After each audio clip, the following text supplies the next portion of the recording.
యేసుక్రీస్తు శ్రేష్ఠమైన నామంలో అందరినీ వందనం తెలియజేసుకుంటున్నాను. వీళ్ళారా మరి ఆదివారం దినమందు మరి ఆరాధన కూడి ఉండగా మనం అతి శ్రేష్టమైన 3 అంశాలను కూర్చొని వాక్య భాగము మరి దేవుడు ఈ ఆదివారం ఆరాధన ద్వారా మనతో ఏమని మాట్లాడుతున్నాడు మనం దాని గురించి చర్చిద్దాం. ఇవాళ మనము నేర్చుకుని పోయే అంశం ఏంటంటే దేవునికి ఇష్టమైనది.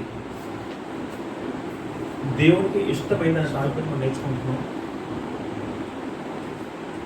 మొదట పిల్లరా, మనం దేవుణ్ణి తెలుసుకోవడానికి ముందు, దేవుళ్ళో రాకముందు మనం మన ఇష్టానుసారంగా మనం బ్రతికిన వాళ్ళం. కానీ ఎప్పుడైతే నిజ దేవుని తెలుసుకుని దేవుళ్ళలోకి వచ్చామో అప్పుడు మన ఇష్టానుసారంగా జీవించే హక్కు మనకు లేదు. మనము దేవుని ఇష్ట ప్రకారము జీవించవలసిన వారమే ఉండాలి. అందుకే పౌలు గారు అంటారు, ఎఫెసీయుల రాసిన పత్రిక 5వ అధ్యాయము 10వ వచనం చూద్దాం ఒకసారి.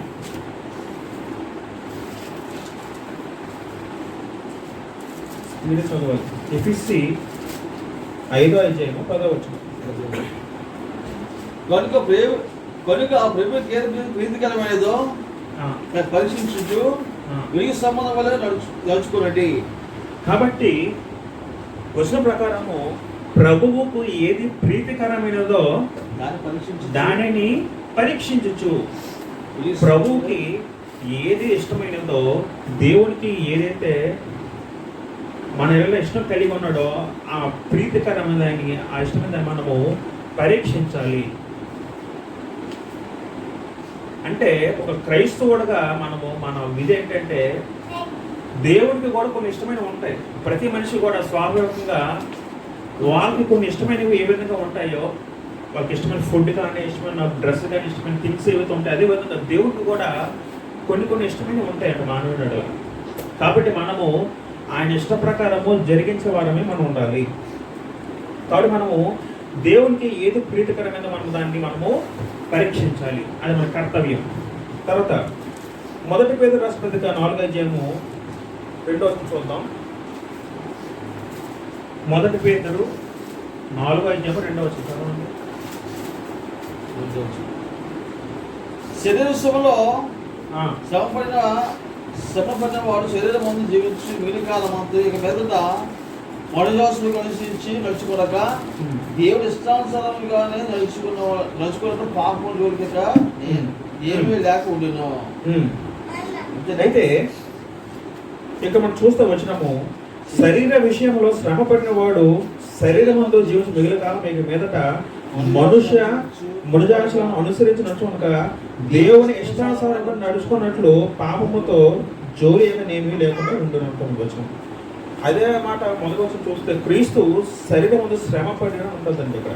అంటే ఈ 2వ వచనం ఆధారం చేసుకొని క్రైస్తవులు మనుషుల ఆశలు మనం అనుసరించకూడదు.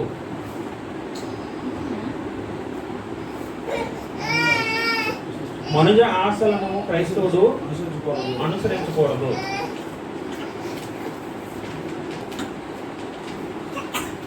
అంటే గమనించండి, మనుషుల ఆశలు ఇప్పుడు కూడా దేవునికి ఇష్టానుసారమైనది కాదు.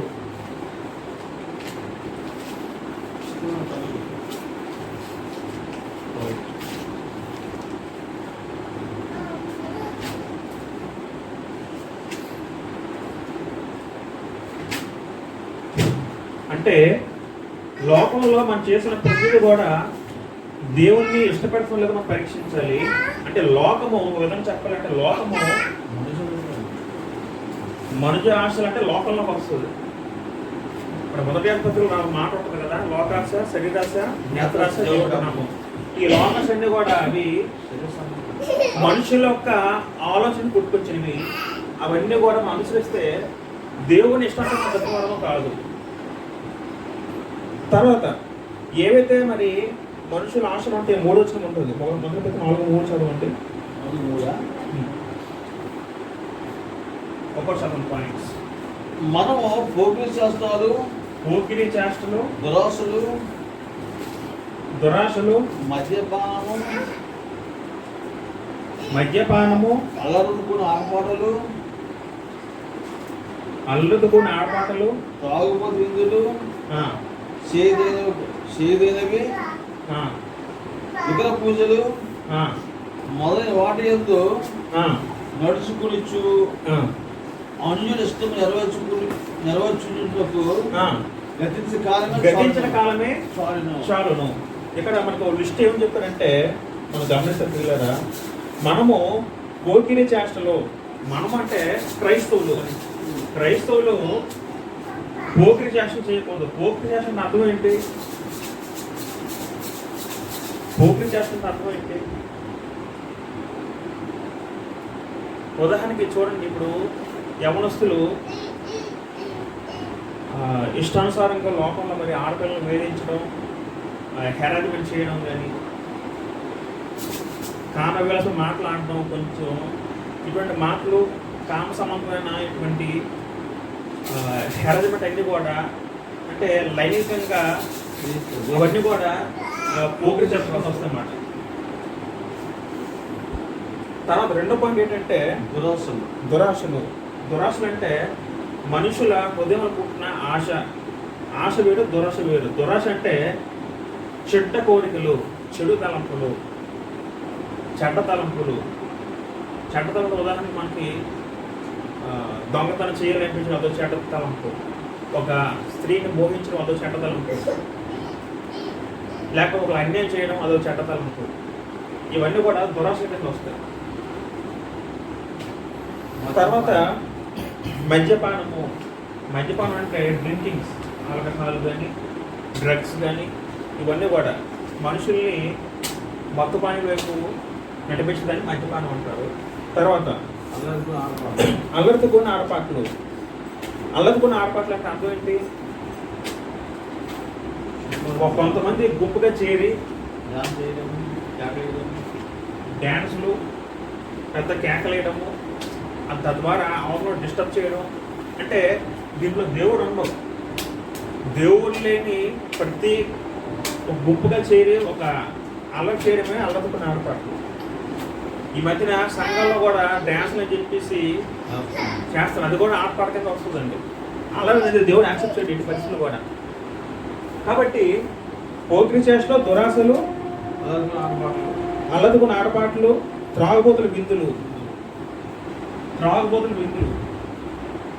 అంటే మనకి ఎక్కడ కనబడుతుంది? మెయిన్ ఇది త్రాగుబోతులు మనకి ఎక్కడ కనబడుతుంది? పండగలప్పుడు, పెళ్ళిళ్ళప్పుడు చూస్తే వాళ్ళు రకరకాల తాగేసి వాళ్ళ ఇష్టానుసారంగా డ్యాన్స్ చేయడం, పిచ్చోళ్ళకి గెంతడము, అవన్నీ కూడా త్రాగుబోతుల బిందులు వస్తాయండి. తర్వాత చేయదగిన విగ్రహ పూజలు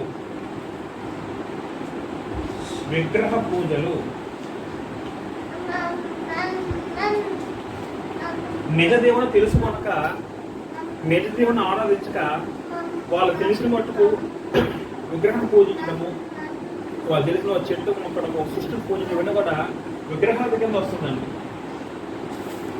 ఇది తర్వాత మొదలైనవి అన్నారండి. ఇంకా లిస్ట్ చాలా ఉంది కానీ అందరూ మొదలైనవి చెప్తారు. అంటే తర్వాత మూడు వచ్చి చదువుకుంటే, మొదలైన వాటి నడుచుకొనొచ్చు అన్ని జనుల ఇష్టము నెరవేర్చుకున్నటకు గతించిన కాలమే చాలును.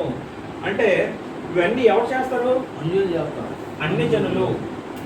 ఎవరు చేస్తారు? అన్ని జనులు అంటే ఎవరు? దేవుణ్ణి ఎరగని జనులు.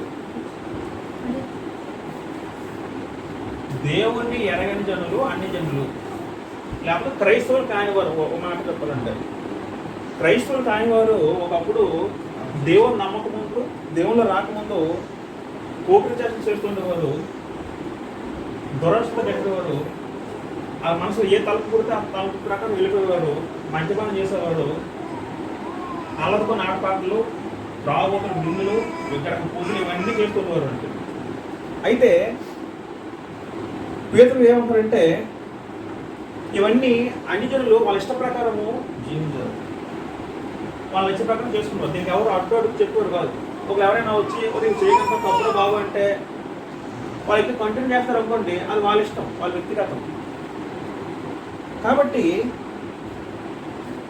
పేతురు ఏమంటాడంటే ఇవన్నీ కూడా చేయడానికి గతించిన కాలం చాలును, చాలు.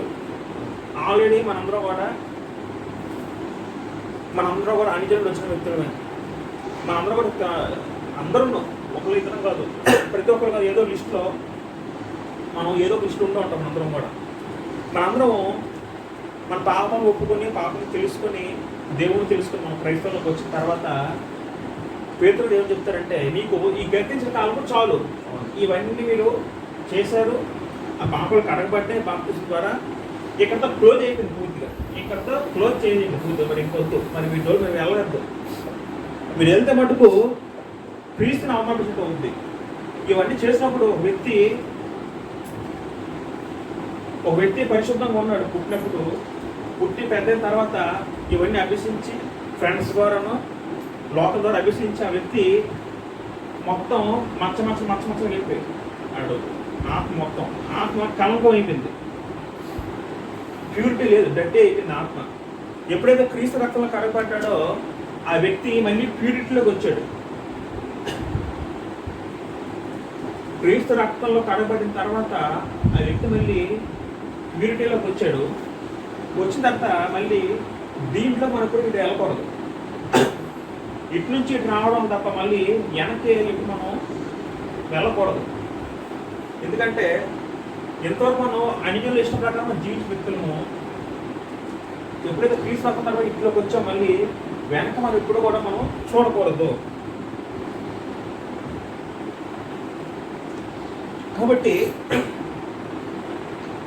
క్రైస్తవులైన తర్వాత మనం అందరం కూడా అన్యజనుల ఇష్ట ప్రకారం నెరవేర్చడం కాకుండా మనము దేవుణ్ణి దేవుడి ఇష్టాలు మనం తెలుసుకోవాలి. ఎంతవరకు మనం లోపల ఉన్న అన్యజనుల ఇష్ట ప్రకారం మనం నేర్చుకున్నాము, దేవుడు మనం ఏమి ఇష్టపడుతున్నాడు, దేవుడికి ఇష్టమైనది ఏంటి అది మనం పరీక్షించి తెలుసుకుని మనము దాని ప్రకారం మనం జీవించాలి. తర్వాత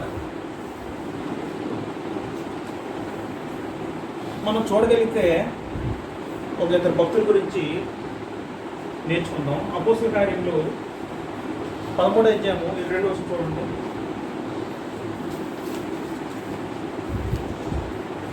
అపోస్తల కార్యములు 13వ అధ్యాయం 22వ వచనం.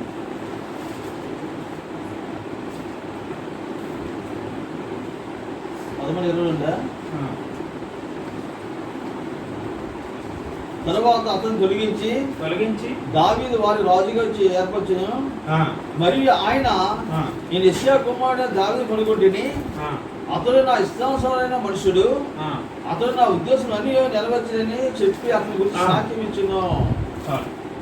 దావీదు గురించి దేవుడు ఇచ్చిన సాక్ష్యం ఏంటంటే నా ఇష్టానుసారుడైన మనుషుడు.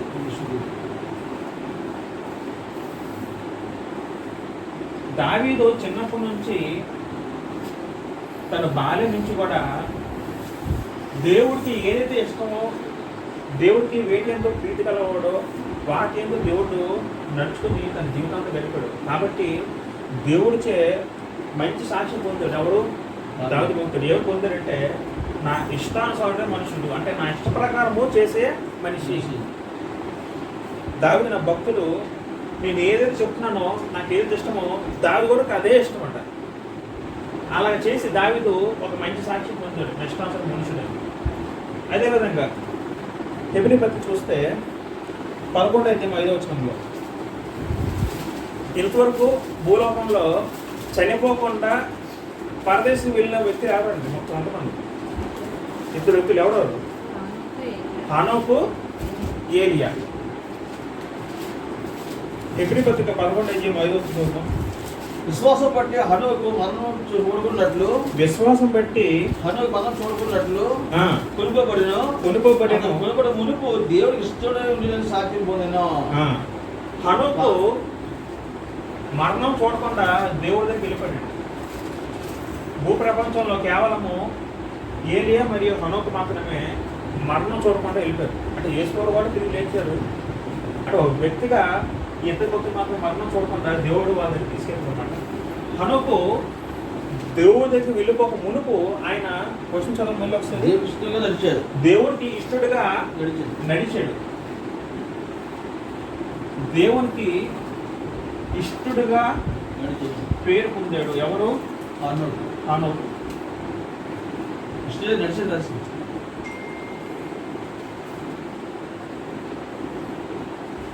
అంటే దావీదు ఇష్టానుసార మనుషులుగా జీవించాడు. హనోకు కూడా దేవునికి ఏది ఇష్టమో దాని ప్రకారం నడిచాడనమాట. కాబట్టి హనోకు మంచి గొప్ప సాక్ష్యం పొందాడు. అంటే దేవునికి ఇష్టానుసారంగా ఎవరు బతికినా మనందరూ కూడా దేవుని దగ్గరికి వెళ్తాము. అది మనం గుర్తుపెట్టుకోవాలి.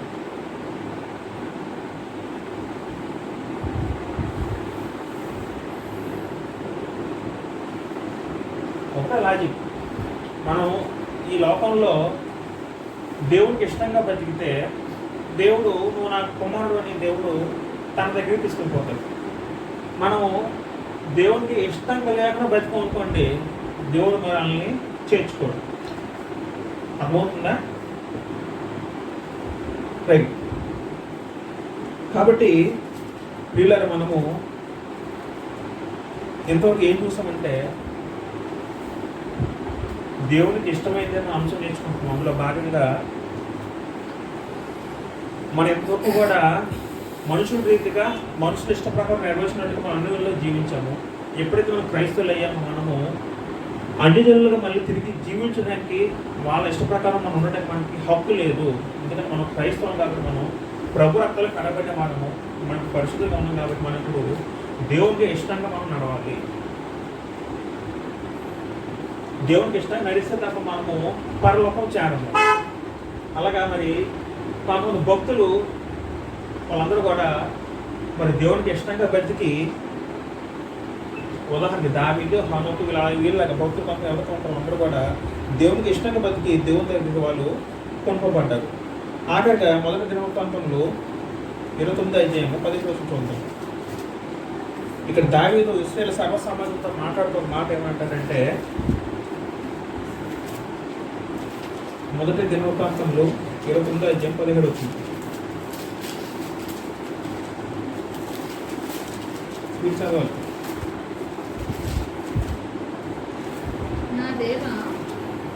దావీదు చెప్తున్నాడు, నా దేవా నీవు హృదయ పరిశోధన చేయించు యథార్థవంతులందు యథార్థవంతుల ఇష్టపడుచున్నావని నేను ఎరుగుదును. నేనైతే యథార్థ హృదయం గలవాడనై ఇవన్నీ మనఃపూర్వకంగా ఇచ్చి ఉన్నాను. చాలా అంటే ఈ వచనం ఆధారం చేసుకుని దేవుడు యథార్థవంతులను మాత్రమే ఇష్టపడతాడు. దేవుడు యథార్థవంతులను అంటే పర్ఫెక్ట్గా ఎవరైతే ఉంటాడో, యథార్థంగా అనుకుంటే నిజాయితీగా ఉండడం, పర్ఫెక్ట్గా ఉండడం, పరిశుద్ధంగా ఉండడం, అవన్నీ మనకు వస్తాయన్నమాట.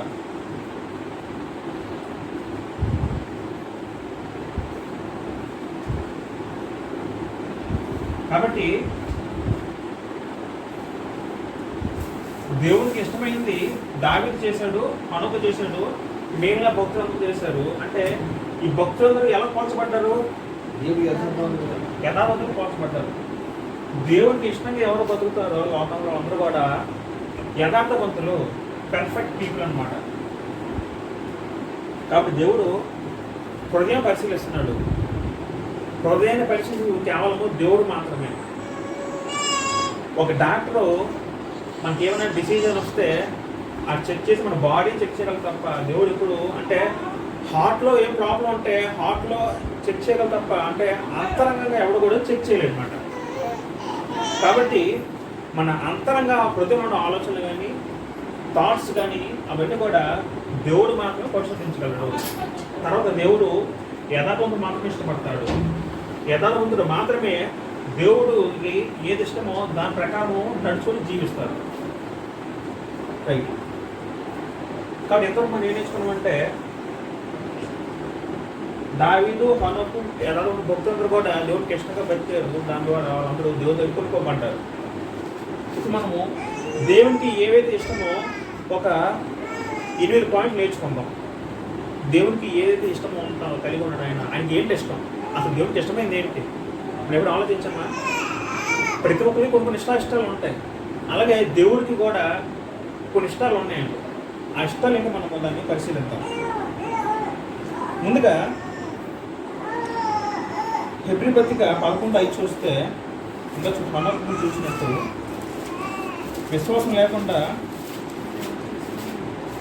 11:6 చూడండి ఒకసారి. విశ్వాసం లేకుండా ఆ, దేవుడు ఇష్టం అసాధ్యము. ఆ, ఆయన వద్ద వచ్చిన వాడు ఆ, నేను ఉన్నాను నమ్మలేను, ఆ, దాన్ని ఎదిగిన వాడు ఫలం దయచేయను. చాలు. మొదటగా దేవుడికి ఇష్టంగా ఉండాలంటే ముందు మనకి దేవునిలో ఏముండాలి? విశ్వాసం ఉండాలి. విశ్వాసం ఫస్ట్ థింగ్ అండి. విశ్వాసం ఉంటేనే మనము దేవునికి ఇష్టంగా ఉండగలం. ఫస్ట్ మొట్టమొదటిగా అది ముందు మనం బిలీవ్ చెయ్యాలి.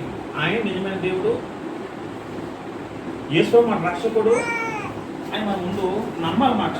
అది మెయిన్ ఫస్ట్ థింగ్. మొదట మనము దేవుడికి ఇష్టడే ఉండాలంటే మొదట మనము విశ్వాసం కలిగి ఉండాలి. విశ్వాసం హీరోలు పోషిస్తుంది అన్నమాట. దేవుని విశ్వాసం అంటే ఈయనే నిజమైన దేవుడు, యేసు ప్రభువు మాత్రం మన రక్షకుడు అనే విశ్వాసం మనకి ముందుగా కలిగి ఉండాలి. విశ్వాసం కలిగి ఉంటే తర్వాత మిగతా స్టెప్స్ అన్ని కూడా రైట్. మొదటగా దేవునికి ఏవైతే ఇష్టం ఉన్నాయో మనం ఒకటి పాయింట్ మీద చూద్దాం. మొదటగా ఫిలిప్పీ రాసిన పత్రిక 4:18 చూద్దాం. దేవుడికి ఇష్టమైనవి అనే అంశాల భాగంగా దేవుడికి ఒక 8 పాయింట్ మనం నేర్చుకున్నాం. దేవుడికి ఇష్టమైనవి ఏవో అందులో మొదటిది ఫిలిప్పీ రాసిన పత్రిక 4:18 ఉంటుందండి. అది కదిలిందా? ఆ, నాకు సమస్తం సమృద్ధిగా కలిగి ఉన్నది. ఆ, మీరు పంపిన వస్తువులు అపరాధం వలన పుచ్చుకొని ఏమీ తక్కువ లేక ఉన్నాను. ఆ, ఈ మనోహరమైన సువాసనయు దేవుడికి ప్రీతికరమైన ఇష్టమైన యాగములై ఉన్నవి. ఇంకా మంచి చెప్తున్నాను, స్పష్టంగా చదవండి. నాకు సమస్తము సమృద్ధిగా కలిగి ఉన్నవి. ఇది పంపిన వస్తువులు అపరాధం వలన పుచ్చుకొని ఏమీ తక్కువ లేక ఉన్నాను. ఈ మనోహరమైన సువాసనయు దేవుని ప్రీతికరమైన ఇష్టమైన ఇక్కడ పౌలు గారు చెప్తుంది ఏంటంటే ఫిలిప్పు సంఘస్థులతో పౌలు గారు మరి సువార్త వ్యాపకంలో భాగంగా ఆయన ఎప్పుడు ఏ ప్లేస్కి వస్తాడో ఆయనకే తెలియదు. ఒక చోట ఒక ప్లేస్లో అంటే మరొక చోట మరొక ప్లేస్లో ఉండేవాడు అన్నమాట. ఆయన ప్రతి చోట సువార్త చేస్తున్నప్పుడు సంఘము ఆయన చాలా బాగా హెల్ప్ చేసిందండి. పౌలు గారికి సంఘం నుండి ఆయనకు అవసరమైన వస్తువులు సంఘం కల్పించిందండి. అర్థమవుతుందా? అంటే ఎఫ్రోదిత్ అనే ఒక పరిచారక వల్ల సంఘం మొత్తం ఆయనకు కావాల్సిన వనరులు ఏవైతే ఉంటాయో ఆహార వస్తువులు కానీ లేకపోతే సంథింగ్ ఏదైనా పంపిన వస్తువులు ఎఫ్రోదిత్ అనే ఒక భక్తుడు అంటే ఒక పరిచారకుడు వచ్చి పౌలుకి అందిస్తుంటాడు అనమాట. అందుకే పౌలు గారు ఏం చెప్తారంటే ఆ సంఘం ఫిలిప్ సంఘస్తోని అది మనోహర సువాసనయు దేవునికి ప్రీతికరము ఇష్టమైన యాగమునై ఉన్నవాడు. అంటే దేవుని సేవ ఎవరైతే చేస్తారో ఆ సువార్తలు కానీ బోధకులు కానీ సంఘము లేదా క్రైస్తవులు మన పంపిన వస్తువులు కానీ లేదా మనం ఇచ్చే డబ్బులు కానీ కానుకలు కానీ ఇవన్నీ కూడా దేవునికి చాలా ఇష్టంగా ఉంటాయట.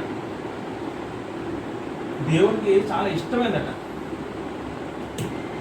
ప్రభు సేవలో నిస్వార్థంగా నిజాయితీగా ఎవరైతే ప్రభు సేవ చేస్తున్నారో అంటే వాళ్ళకు ఉద్యోగం ఉండదండి. కొంతమంది ప్రభు సేవ తెగించి వాళ్ళు ప్రాణం అనుకునే పూర్తిగా వాళ్ళు ఇంకే పని లేకుండా కేవలం ప్రభు సువార్తను బోధిస్తూ ఉంటారు. అలాగా సువార్తలు ఎవరైతే పనిచేస్తారో ప్రభు నామ నిమిత్తము వాళ్ళకి సంఘము కానీ క్రైస్తవ వాళ్ళు ఇచ్చే కానుకలు కానీ వస్తువులు అన్నీ కూడా దేవునికి ఇష్టమైనవి అని దేవుని వాక్యం సెలవిస్తుంది. అది మనోహరమైన సువాసనయు దేవునికి ప్రీతికరమైన ఇష్టమైన యాగం. అంటే పాత నిబంధనలో పరిశుద్ధాలయంలో జరిగించే వాటితో పోలిస్తూ మరి దోపద్రవ్యం వాసన ఏదైతే దేవుడు నింపేగా వాసన ఉంటుందో అదేవిధంగా మీరు చేసిన సేవ అది దేవుడు చాలా ఇష్టమైందట, ప్రీతికరమైంది. అది మొదటి. రెండవది రోమపత్రిక 14:18 వచ్చినాము.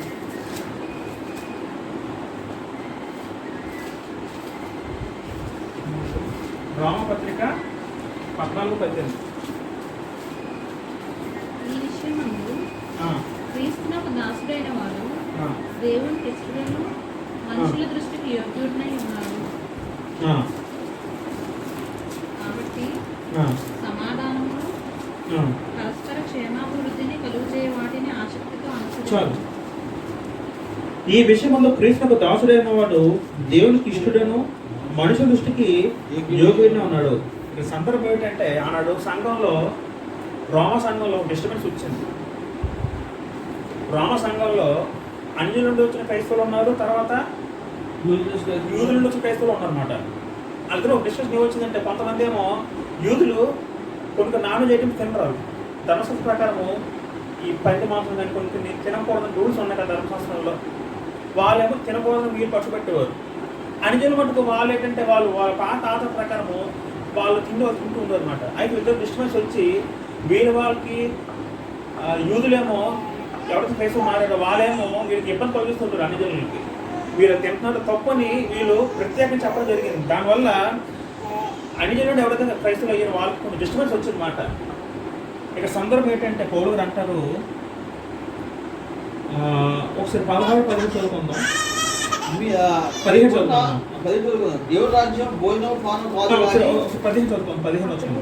15 నీ సహోదరుడు నీ భోజనం మూలముగా దుఃఖించు. నీ సహోదరుడు నీవు ప్రేమ కలిగి నడుచుకోడు కావు ఎవరి కొరకు తీసుకెళ్ళిపోయినా వాడిని నీ భోజనం చేత పాడు చేయకము. మీకున్న మేలైనది దోషం కానీకుడి. దేవుడి రాజ్యం భోజనం పాలన కాదు కానీ నీతి సమాధానం పరిశుద్ధాత్మ ఆనందమే ఉన్నది. అయితే ఇక్కడ సందర్భం ఏంటంటే ఈ చర్చకు వచ్చే వాళ్ళు ఎవరైతే ఉంటారో అనిజల నుండి ఈ యూదులు ఏమనేవారంటే మీరు అది చేస్తున్నారో మీరు తప్పు అని చెప్తే వాళ్ళని దేవుడు దూరం చేస్తారనమాట.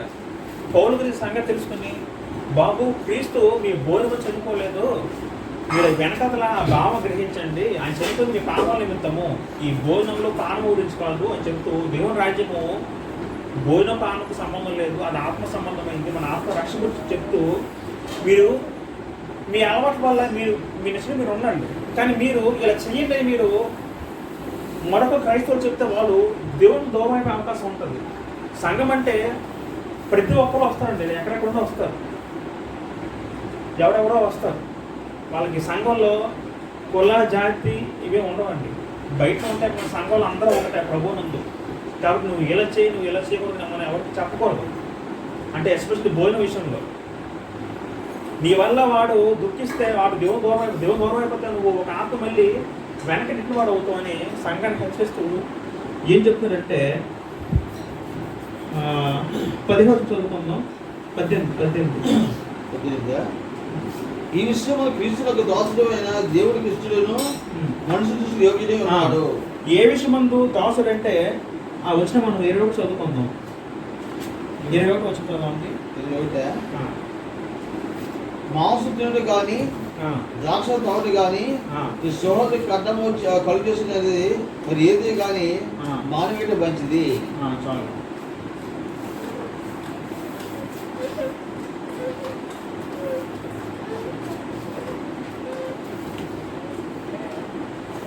సహోదరునికి సంఘంలో ఉన్న సహోదరులకి నీ వల్ల వాళ్ళకి డిస్టర్బెన్స్ కలుగుతుందేమో, అంటే నువ్వు మాంసం తినడం వల్ల లేకపోతే నువ్వు ద్రాక్ష స్థానం వల్ల వాళ్ళకి ఇబ్బంది కలుగుతుందేమో,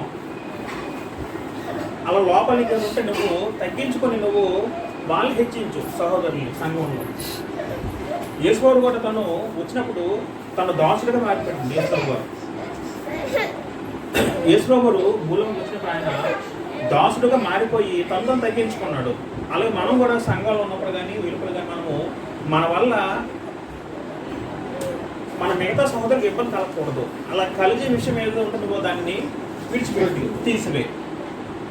అలా ఎవరైతే చేస్తాడో ఆ వ్యక్తి అట మన 10 చదువుకుని రాడు, ఆ వ్యక్తి క్రీస్తులకు దాసుడు, తర్వాత దేవుడికి ఇష్టమైన వ్యక్తి ఉన్నాడని వచ్చిన మనకి సెలవిస్తుంది. కాబట్టి మనము ఒక విధంగా చెప్పండి, సహోదరుని మనం ఇప్పుడు కూడా ఇబ్బంది పెట్టకూడదు సంఘంలో. అందరం కూడా మనం కలిసిమెలిసి ఉండాలి. మన వల్ల వారికి ఇబ్బంది కలుగు చేయకూడదు. భోజన విషయంలో కానీ ఇంకే విషయం సంథింగ్ ఏదైనా కూడా మనము సహోదరికి అర్థం కలుగు చేయకూడదు. అలా ఉంటే మటుకు అంటే మనం తగ్గించుకుంటే సంఘంలో మనము దేవునికి ఇష్టగా ఉంటాం. మూడవదిగా సామెతలు 21వ అధ్యాయం 3వ వచనం.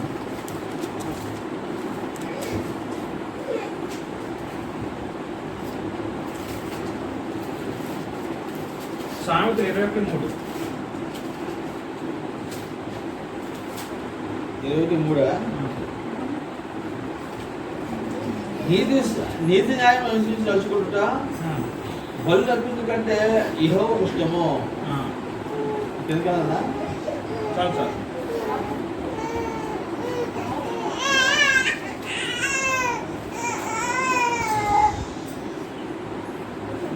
మూడోది ఏంటంటే మరి జ్ఞానే సొలొమోను చెప్తున్న మాట ఏంటంటే నీతి న్యాయం అనుసరించుట న్యాయములు అనుసరించి నడుచుకున్నట బలులు అర్పించుట కంటే యెహోవాకి ఇష్టము. చాలా మంది ఆనాడు దంపతులు ఉన్నప్పుడు ఎక్కువ బలులు అర్పిస్తే దేవుడికి ఇష్టంగా ఉంటామేమని తర్వాత బలులు క్రమం తప్పకుండా మనం ఇస్తే దేవునికి ఒక దేవుని దృష్టిలో మనం నిజంగా భక్తులు ఉంటాం చాలా అంటున్నారు, కానీ అది తప్పు. దేవుడు ఎప్పుడు ఇష్టపడతారంటే ఒక వ్యక్తి నీతి న్యాయము అనుసరించి నడుచుకున్నప్పుడే ఆ వ్యక్తి దేవుడికి ఇష్టంగా ఉంటారు తప్ప ఈ బలులు హోమాలు అనేవి దేవుడికి ఇష్టాన్ని కలుగు చేయమని వాక్యం మనకి సెలవిస్తుంది. నీతి న్యాయం అంటే అర్థం ఏంటి? నీతి న్యాయం అనుసరించి నడుచుకుంటున్న అర్థం ఏంటి అంటే మన ఉదాహరణకి ఒక వ్యక్తి ఉద్యోగంలో ఉన్నప్పుడు ఆ వ్యక్తి లంచం చేస్తూ పనిచేస్తుంటే ఆ వ్యక్తి నీతి న్యాయము అనుసరించే వ్యక్తి అయితే కాదు. ఒక వ్యక్తి కోర్టులో పనిచేస్తున్న ఒక వ్యక్తి మరి ఆ క్లయింట్ దగ్గర డబ్బులు తీసుకొని అపసాకు చెప్పించి ఉప్పును తప్పు చేస్తే వ్యక్తి నీతి అనుసరించే వ్యక్తి కాదు.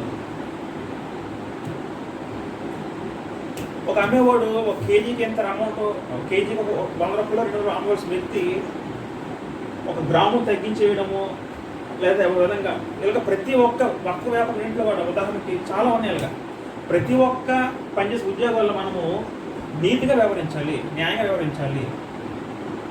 ఇప్పుడు కొంతమంది చూస్తాం మన ఈ మధ్యన నూనె ఆయిల్ డబ్బులు ఏవైతే ఉంటాయో కలిసి అమ్మేస్తారు చాలామంది. అంటే జంతువుల పువ్వు నుండి యానిమల్స్ పువ్వు నుండి వచ్చిన దాన్ని ఆ నూనెని చాలా అమ్మేస్తారు కొన్ని బ్రాండెడ్గా బయట పెట్టేసి నాకు న్యూస్లో వచ్చింది. అంటే ఆ వ్యక్తి డబ్బును ఆశించాడు, ప్రజల ప్రాణం పోయినా నా పర్లేదని ఆ వ్యక్తి ఏం చేశాడంటే మామూలు ఆయిల్లో కలితానికి వెళ్ళి అమ్మేస్తున్నాడు. ఈ విధంగా ప్రతి దాంట్లో కూడా మనము మన ఉద్యోగాలు కానీ ఒక తీర్పు చెప్పినప్పుడు కానీ మనం నీతి న్యాయం అనుసరించాలన్నమాట. మన చుట్టము బంధువు అని వాళ్ళకి బంధువులు చూడటం కనుక మనము చేయకూడదు. కాబట్టి నీతి న్యాయం అనుసరించి దేవునికి ఇష్టమని నేర్చుకున్నాం. నాలుగవదిగా 1 తిమోతి 2:3 వచ్చింది. 1 తిమోతి 2:3 వచ్చింది.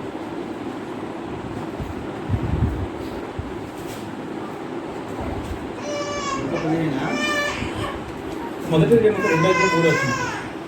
ఇది ఆయనలో వారు ఫస్ట్ చదువున్నాను. ఆయనలో వారు స్వస్థబుద్ధి కలిగి 1 తిమోతి 2 ఫస్ట్ నుంచి చదువున్నాను. 1 తిమోతి 2:3 కదా ఫస్ట్ నుంచి 3 చదవను. 3 దాకా మనం సంపూర్ణ భక్తియు మాదిరి కలిగి నెమ్మదిగా సుఖముగా బ్రతుకు నిమిత్తము అన్నిటికంటే ముఖ్యముగా మనుషులందరి కొరకును రాజు కొరకును అధికారులందరి కొరకును ఉద్యోగంలో ప్రార్థనలు యోచనలు కృతజ్ఞతలు చెల్లించవలనని హెచ్చించున్నాము. ఇది మంచిది, రక్షకుడికి దేవునికి దృష్టికి అనుకూలమైనది ఉన్నది. ఆయన తర్వాత దేవునికి ఇష్టమైన ఇంకో మాట ఏంటంటే మనం చేసే వ్యక్తిగత ప్రార్థనలో కేవలం మన గురించి మాత్రమే కాకుండా మనం అందరి గురించి ప్రార్థన చేస్తూ ఉండాలి. అందరి గురించి ఎవరి నిమిత్తం అంటే మన పరిపాలన అధికారుల గురించి, తర్వాత రాజుల అధికారులు మొత్తం ప్రభుత్వం నిలబెట్టేసిన ప్రతి ఒక్కరి గురించి మనం ప్రార్థన చేయాలి. తర్వాత మనుషులందరి కొరకు ఇంకా దేవుడు నమ్మకం ఎవరైతే ఉన్నారో మామూలు మనసు లేకుండా వాళ్ళందరి గురించి కూడా మనం ప్రార్థనలు మనం జ్ఞాపకం చేసుకోవాలి. మన ప్రార్థన ఎలా ఉంటుందంటే, దేవా నాకు ఈ అవసరం ఉంది, నాకు అవసరం ఉంది, నా అవసరం తీర్చండి, నా కుటుంబాన్ని మాత్రమే మీరు చూడండి అంటాం తప్ప మా ప్రార్థన మా కుటుంబం పరిమితి లిమిట్ దాటి వెళ్ళదు ఎప్పుడు కూడా. కానీ మా ప్రార్థనలో అందరూ జ్ఞాపకం చేసుకోవాలి. లోకంలో ఎంతమంది జనాలుగా ఉన్నారో అందరూ కూడా వాళ్ళు మారు మనసు రావాలి, వాళ్ళు కూడా దేవుళ్ళలో కావాలి. వాళ్ళు ప్రార్థన తర్వాత అధికారులుగా ప్రార్థన చేయాలన్నమాట. దేవా మా అధికారులు దీవించు, మా పాలన సక్రమంగా ఉండేటట్టు మనం ప్రార్థన చేస్తే అలా చేయమని మనకి వచ్చిన మనకి సెలవు వస్తుంది. అలా చేస్తే దేవుని దృష్టికి అది అనుకూలంగా ఉంటున్నట్టు. అర్థమైందా? తర్వాత ఐదో మాట యాకోబు పత్రిక 1వ అధ్యాయము 27వ వచనం.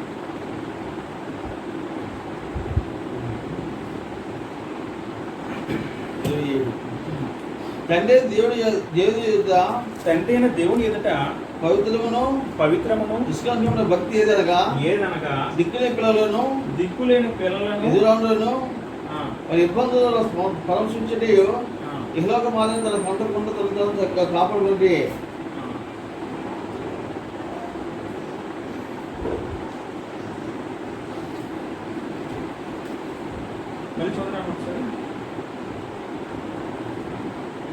తండ్రి దేవుని పవిత్రము నిష్కలంకమైన భక్తి ఏదనగా దిక్కులేని పిల్లలను ఎదురాలను మరి ఇబ్బందులు పరామర్శించటే ఇహలోక మాదిరి తర్వాత దేవుడికి ఆయనకి ఇష్టమైన మరొక ప్రీతికరం భక్తి ఏంటంటే దిక్కులేని పిల్లలు ఎదురాలకు ఇబ్బందులు సహాయం చేయాలి. అది నిజమే. లోకంలో మనం చూడగలిగితే ఎంతమంది ఉన్నారు అంటే, మనకంటే దేవుడు మనకి ఆశీర్వాదం బట్టి మనకి ఇల్లు ఉంది, దేవుడు మనకి టైంకి భోజనం ఇస్తున్నాడు, మనకి మంచి ఉద్యోగులు ఇచ్చాడు, మన ఆర్థిక స్థితి బాగుందని. లోకంలో చాలామంది కూడా ఇంచుమించు ఒక 50% మంది సరైన సదుపాయం లేవు. ఇది కూడా లోకంలో 100కి ఒక 30% మంది సరిగ్గా తిండి కూడా లేదంట ఈ సర్వే నిర్వహిస్తారు. కాబట్టి మనము మన చేతని సహాయాలు చేయాలండి. ఎప్పుడైనా ఎవరైనా మనకు మన ఎదురుగా దిక్కులేని పిల్లలు కానీ భర్త కోలుకున్న వ్యక్తులు కానీ ఎవరైతే మనకు కనపడరో వాళ్ళకి మనం సహాయం చేస్తూ ఉండాలి. మనకు తోచినంత, వాళ్ళకి సరిపడినంత అలా సహాయం చేస్తూ ఉంటే అది దేవుడికి చాలా ఇష్టం ఉంటుంది. దేవుడు చాలా జ్ఞాపకం చేసుకుంటాడు ఆ కార్యాన్ని. రెండో పాయింట్ ఏంటంటే, ఇక్కడ ఇహలోక మాలిన్యము తనకు అంటకుండా తను కాపాడుకుంటా. అంటే ఒక విధంగా చెప్పాలంటే, ఇహలోక మాలిన్యం అంటకుండా ఉండమంటే మన లోకానికి వేరుగా ఉండాలి. అంటే పరిశుద్ధంగా జీవించాలని అర్థం. అది ఇంకా పెద్ద చెప్పి తర్వాత మనం ఇంకోసారి స్టడీ చేద్దాం. అంటే ఇంకొక ఫస్ట్ పాయింట్ ఏంటంటే, దిక్కులేని పిల్లలు వివరాలు మనం పరామర్శించాలి, వారికి మనం ఆర్థిక సహాయం చేస్తూ ఉండాలి మనకు అవకాశం ఉన్నప్పుడు. రెండోది ఏంటంటే, ఇహలోక మాలిన్యం అంటకుండా ఉండాలి. అంటే ఈ లోకంలో పడపడుతున్న లోకానికి వేరుగా జీవించాలన్నమాట. అది 5వది. 6వదిగా 1 సమూయేలు గ్రంథము 15:8 వచ్చింది.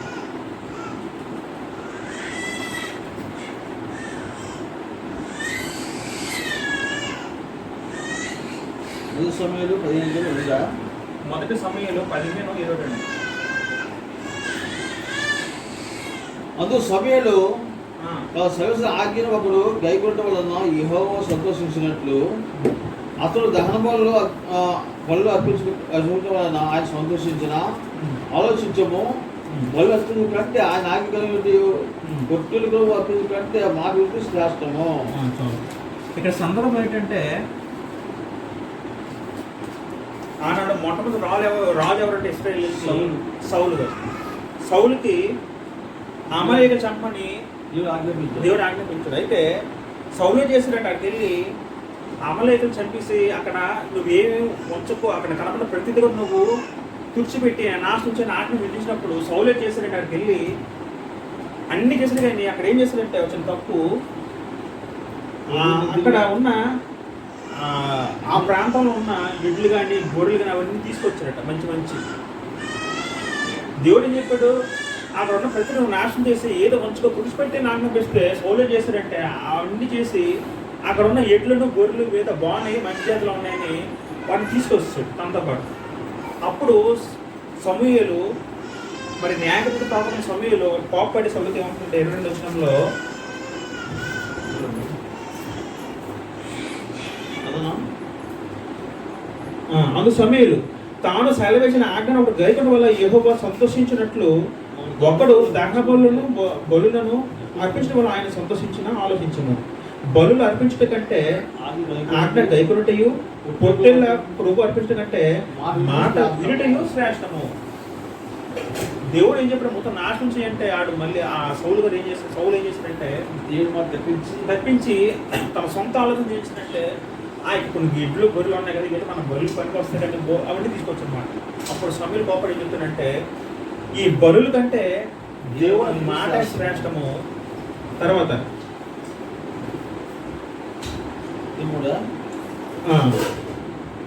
ప్రభు అర్పించడం కంటే మాట వింటే శ్రేష్టము, బరువు అర్పించడం కంటే ఆజ్ఞ గైకొంటే శ్రేష్టం అని చెప్పారు.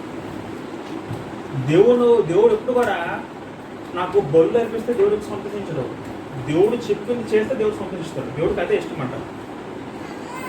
దేవుడు ఎప్పుడు సంతోషిస్తాడంటే ఆయన మాట వింటే సంతోషిస్తాడు అంతే. ఆయన మాట దాటి మనం ఎడిషనల్గా ఏది చేసిన దేవుడు అది యాక్సెప్ట్ చేయడు. ఇప్పుడు క్రిస్మస్ పండుగ చేస్తాడు, లేకపోతే ఇప్పుడు లెంటర్ డేస్ని పాటిస్తాడు. ఇవన్నీ బైబిల్లో ఉన్నాయి ఎక్కడైనా? క్రిస్మస్ అని బైబిల్ ఎక్కడ ఉందా? లేదు. ఈ లెంటర్ డేస్ అని బైబిల్ ఎక్కడ ఉందా? లేదు. మరి అందరూ ఎక్కడి నుండి వచ్చింది ఇవన్నీ కూడా? అవన్నీ బైబిల్ ఉన్నవా లేవా? అవన్నీ దేవుడు చెప్పినవా చెప్పనువా? దేవుడు చెప్పను. ఇంతకుముందు దేవుడు మాట ప్రత్యక్షంగా వచ్చేది, ఇప్పుడు దేవుడు మాట మరి ప్రత్యక్షంగా రాదు. ఇప్పుడు అంతా బైబిల్లోనే ఉంది. దేవుడు గ్రంథంలో మొత్తం పెట్టుకుని రాయం చేసాడు. దీంట్లో ఉన్న చేస్తే మనం దేవుడు మాట పాటించినట్టు, దీంట్లో లేని చేస్తే ఆ వ్యక్తి దేవుడి మాటను మీరినట్టు. బైబిల్ చెప్పిన పండుగలు ఎవరైతే ఆచరిస్తారో, క్రిస్మస్ కానీ లెంటర్ డేస్ కానీ ఇవన్నీ కూడా దేవుడు చెప్పనివి. మరి ఇవన్నీ దేవుడికి ఆట మీరినట్టు కాదా? ఒక మాట చెప్పాలంటే వాక్యానుసారం ప్రవర్తించిన వాడు దేవుడికి ఇష్టంగా ఉంటాడు. వాక్యం పరిమితిని దాటి చేసినవాడు దేవుడికి ఇష్టంగా ఉండడు.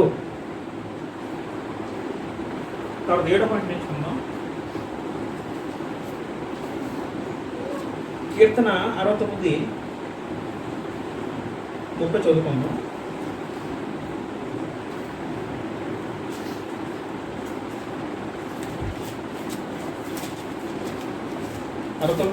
వచ్చింది.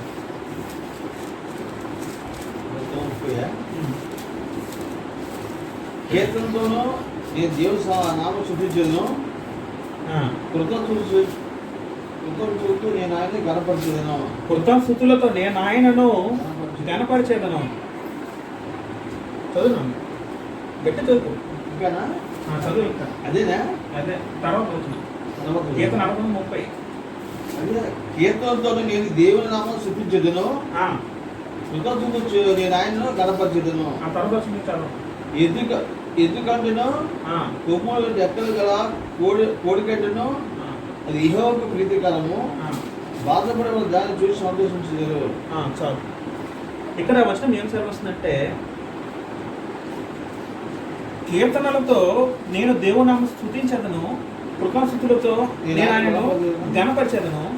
ఎద్దుకంటేను కొమ్ములను రెక్కలు గల కోడి కంటే అది యెహోవాకు ప్రీతికరము. దేవుడికి ఇష్టమైనది ఏంటంటే మనము దేవుని స్తుతిస్తే దేవుడు ఆనందపడుతుందట, దేవుడు ఇష్టపడుతుందట. అర్థమవుతుందా? అది ఏ మన కృతజ్ఞతలు చెల్లించాలంటే కీర్తనలతోనూ తర్వాత దేవునితో మనం దేవుడిని కనపరచాలి. దేవుడికి ఇష్టమైన పాయింట్ ఇంకోటి ఏంటంటే మన దేవుడిని స్తుతిస్తే దేవుడు ఎంతో ఆనందపడతాడట, దేవుడు ఇష్టపడతాడట. కేవలం ఆదివారం ఆరాధన రోజు మాత్రమే మనము దేవుని స్తుతిస్తే కొంతవరకు తప్ప మనము సండే వర్షన్స్లో మనం ఉండకూడదు. ఎప్పుడు కూడా మన దేవుని స్తుతించడము, దేవుని గణపరచడం రోజు చేయవలసిన ప్రక్రియ. రోజు దేవుని పాట పాడాలి, రోజు ప్రేయర్ చేయాలి. ఎందుకంటే అది చేస్తే ఆజ్ఞ పక్కన పెడితే అది దేవునికి ఇష్టంగా ఉంటుందట. కాబట్టి రోజు మనం మన మనసుతో ప్రేయర్ చేయాలి. దేవుడు కూడా అక్కడ ఏం చెప్తున్నట్టే కీర్తనలతోనూ ఇక్కడ దావీదు అంటుంది అక్కడ దేవుడు స్తుతించదు, కుటుంబం ఆయన కనపడుతుంది. దావీదు ఎప్పుడు కూడా ఎప్పుడు కాలేజీ ఎప్పుడు పాట రాస్తూ ఉండడం, పాట పాడుతూ ఉండడం, దేవుని స్తుతించడం అదే పని చిన్నప్పటి నుంచి కూడా. అందుకే దేవుడిని ఇష్టపడే ప్రతి వ్యక్తి అయ్యింది అది. మనం కూడా రోజు దేవుడిని సూచిస్తూ ఉంటే దేవునికి ఇష్టంగా ఉండే వారమే ఉంటాము. ఆఖరికి ఎంతో మాటలు ముగించేద్దాం. యెషయా గ్రంథము 58వ అధ్యాయం వచ్చింది.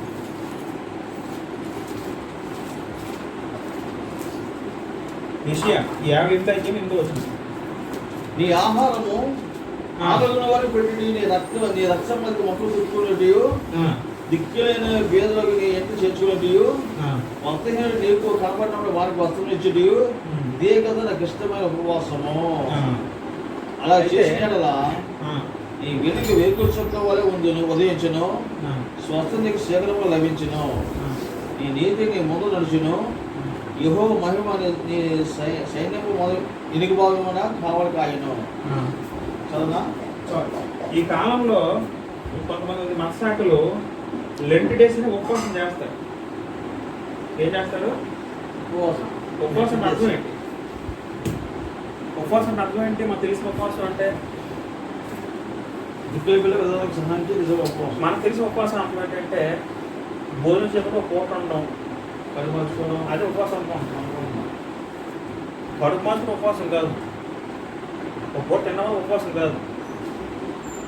ఉపవాసం ఉంటే ఆరోగ్యానికి రక్తం మంచిదే, బాడీకి ఒక రకంగా సిస్టము సరైన రీతిలో ఉంటుంది అన్నమాట. అది వేరే సంగతి. కానీ ఇక్కడ ఇశ్రాయేలీయులు వాళ్ళ ఆ కాలంలో ఏంటంటే 8వ వచనం చూద్దాం ఒకసారి. ఎందుకు అది ఒకసారి మనము నీ ఆహారం ఆగండి ఇది ఎందుకు అవుతుందని ఒకసారి మనం 5 చదువుకుందాం. అట్టి ఉపవాసనకు అనుకూలమా మనుషుడు తన ప్రాణంలో బాధపరచుకోవాల్సిన దినం అట్టిదేనా? ఒకరితో ఒకడు జమ్ము వలె తల వంచుకొని గోనెపట్ట కట్టుకుని బోడిన పరుచుకొని కూడిన ఉపవాసమా? అది ఉపవాసం ఎగువకు ప్రీతికరం మీరు అనుకుందరా? అంటే పూర్వ ఉపవాసం ఎలా చేసినంత యూదులు ఇశ్రాయేలీయులు గోనెపట్ట కట్టుకుని బోర్డు వేసుకొని పైకి అందరూ చూసినట్టు మేమేదో దేవునికి అంటే భోజనం దేవుడు ఉండి దేవుడు ఉపవాసం మాలు అనుకుంటాం. కానీ దేవుడు మనుషులు చూసిన దేవుడు ఇప్పుడు కూడా చూడడు. నిజమైన ఉపవాసం దేవుడికి ఏ విధంగా ఉపవాసం అవుతుందంటే ఆలోచన చదువుకున్నాం ఒకసారి. దుర్మార్గుడు కట్టే కట్టలు ఇప్పుటయ్యు, కాడి మృణాలు మోకులు తీయటయ్యు, బాధపడవనేది విడిచుటయ్యు, ప్రతి కాడి విరగొట్టయ్యు, నేను అప్పుడు ఏకసం ఉపవాసం కదా. 7వ చదువుకుందాం. నీ ఆహారము ఆకలిలో పెట్టుటయు, నీ రక్త సంబంధికి ముఖము తప్పింలో కుండుటయు, దిక్కుమల బీదలను నీ ఎంట చేర్చుకున్నట్టయ్యు, ఇదే కదా నాకు ఇష్టమైన ఉపవాసము. ఉపవాసం అంటే మనం పూట తిందాం అనేసి అందరు కనబడినట్టు మనం నీరసంగా ముఖం పెట్టేసి అంత తెలిసినట్టు చేస్తే అది ఉపవాసం కాదు. నువ్వు ఉపవాసం ఇవ్వకుండా దేవుడు అది యాక్సెప్ట్ చేయడు. నిజమైన ఉపవాసం ఏంటంటే ఎప్పుడైనా చూడండి, నీ ఆహారము ఆకలి కొనుగోలు పెట్టాలట. నువ్వు తినకపోతే నీ ఎదురుగా ఆకలిలో ఉన్న వ్యక్తి కనబడితే ఆ వ్యక్తికి నీ ఆహారం పెట్టు. తర్వాత నీ రక్త సంబంధం ముఖము తగ్గించుకుంటాయో, ఎవరైనా మనకు దగ్గర చుట్టాలు కానీ మన రక్త సంబంధం ఎవరైనా ఆపదలో ఉన్నప్పుడు అవసరం ఉన్నప్పుడు మనకి ఏమైనా హెల్ప్ అడిగారు అనుకోండి, నీ ముఖము తెప్పుకో. నీకు అవకాశం ఉంటే హెల్ప్ చేయి, లేదా మాని. కానీ హెల్ప్ చేయమని దేవుడు చెప్తున్నాడు. నీకు అవకాశం ఉంటే ఎవరైనా హెల్ప్ అడిగారు అనుకోండి, ఎవరైనా ఉదాహరణకి వాళ్ళ బాధలో కష్టం ఉన్నప్పుడు మన ఇంట్లో మనము నీకు వీలైతే హెల్ప్ చేయాలి.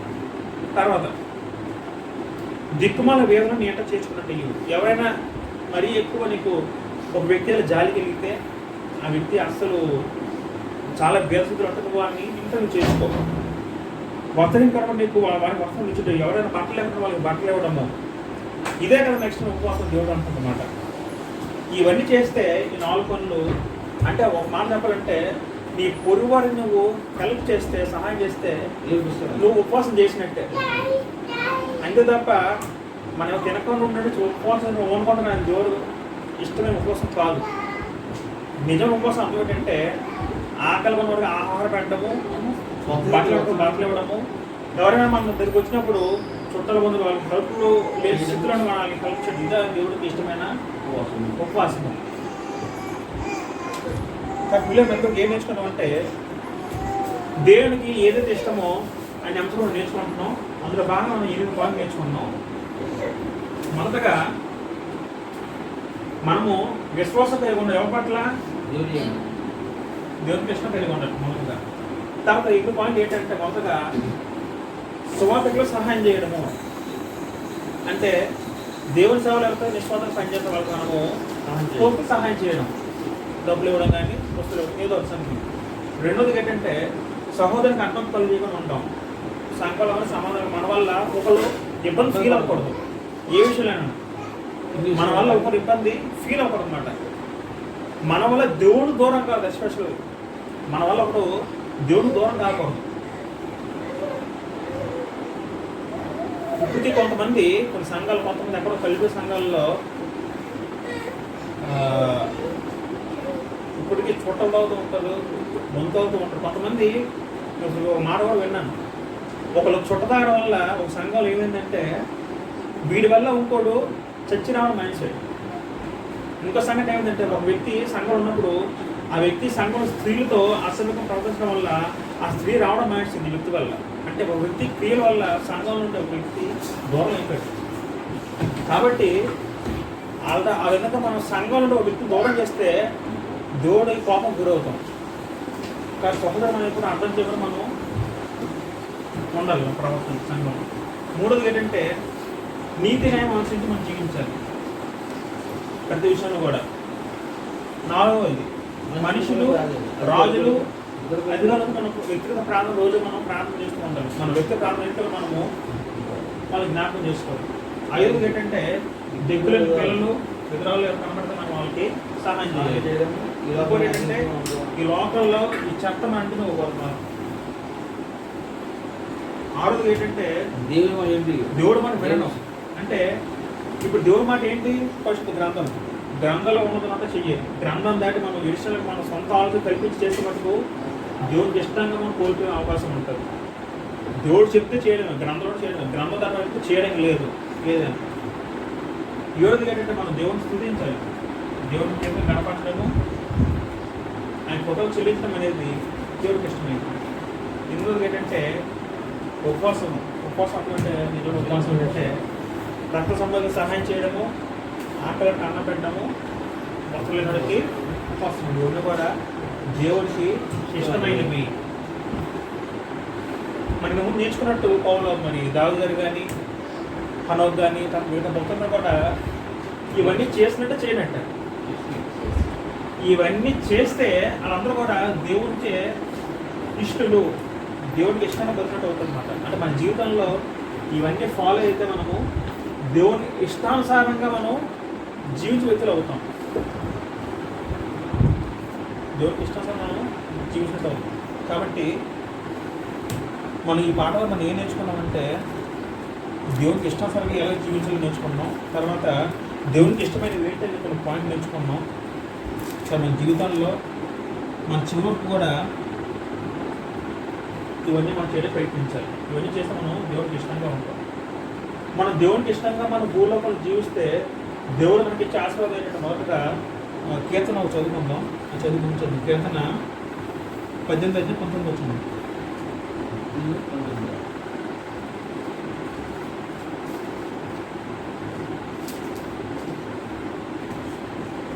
దేవునికి ఇష్టంగా జీవిస్తే లోకంలో ఒక 2 పాయింట్స్ అయితే ఉంచారు.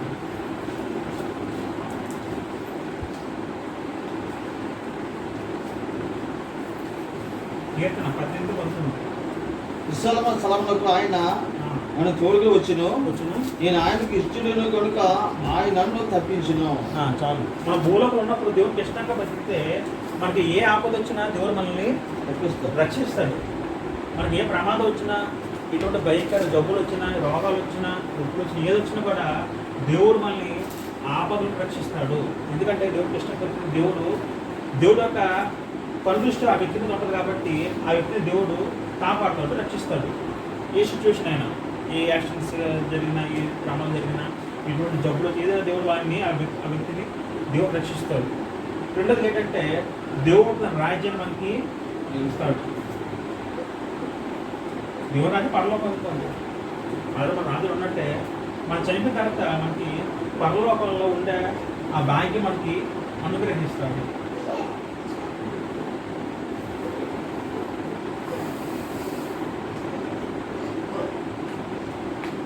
కాబట్టి దేవునితో మన ఇష్టం బతికితే ఆపని రక్షిస్తాడు, మనకి పరలోకము ఇస్తాడు. ఈ విధంగా దేవునికి ఇష్టంగా ఉండాలి, మనకి ఇన్ని లాభాలు ఉన్నాయి. మనం కంపల్సరీ చేయవలసిన ఇవన్నీ కూడా ప్రయత్నాలు ప్రతి ఒక్కరు కూడా ఇవన్నీ చేయవలసినవే. ఇవన్నీ చేయకుండా మనము దేవునికి ఇష్టంగా జీవించలేని వ్యక్తిగా ఉంటాం. కానీ మనం మన జీవితంలో చోటు కూడా ఈ విధంగా చేయడం మనం ప్రయత్నిస్తే దేవునికి ఇష్టంగా ఉంటాం. తద్వారా చనిపోయిన తర్వాత మనం దేవునితో పాటు నిత్యంగా మనము పరలోకంలో ఉంటాం.